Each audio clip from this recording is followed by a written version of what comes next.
I'm Dr. Les Lynette, and I hope to help you understand psychiatric problems. Ideas and writings about parental alienation syndrome have been denounced as junk science. While the name parental alienation is not mentioned in the DSM, the more accurate statement is that parental alienation has not yet been included. Other conditions have taken years before being included in the DSM. Gilles de la Tourette first described his syndrome, Tourette syndrome, in 1885. It was not until 1980, 95 years later, that Tourette syndrome entered the DSM. Asperger first described his syndrome in 1957. It was not until 1984, 37 years later, that it was accepted in DSM-4. By what authority is the allegation of junk science made?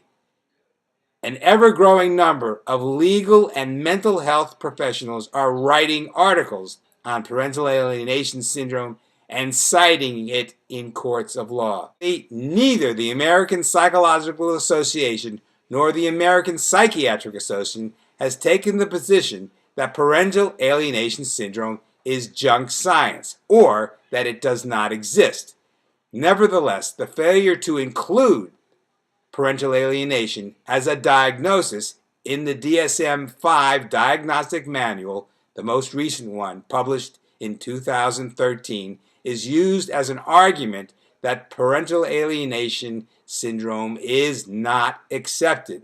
However, the proposal that parental alienation be included as a formal diagnosis was made to the DSM-5 task force and published in the peer-reviewed American Journal of Family Therapy. The authors developed a bibliography of around 900 references of 36 countries on 6 continents.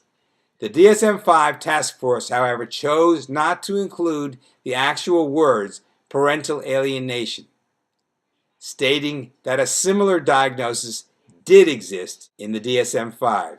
That is, parent-child relational problem, whose description includes negative attributes to the other's intentions, hostility toward or scapegoating of the other, and unwarranted feelings of estrangement.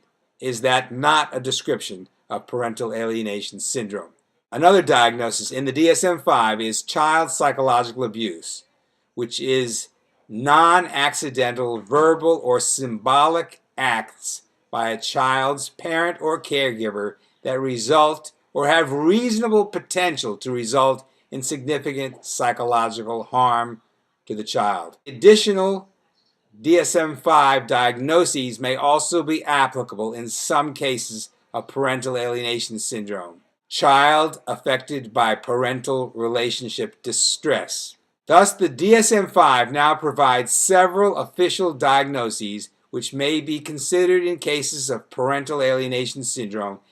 In contrast to the DSM-4, the concept of parental alienation syndrome is clearly included in the DSM-5, but not by name.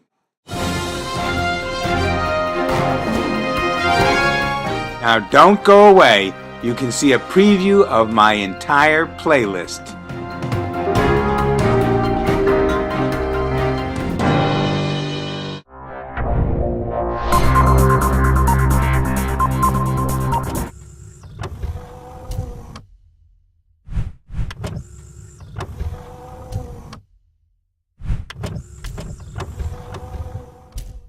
So go ahead and click the YouTube logo. You will be taken to my channel where you may subscribe and select the playlist either for this channel or for any of my other psychiatric playlists of possible interest to you.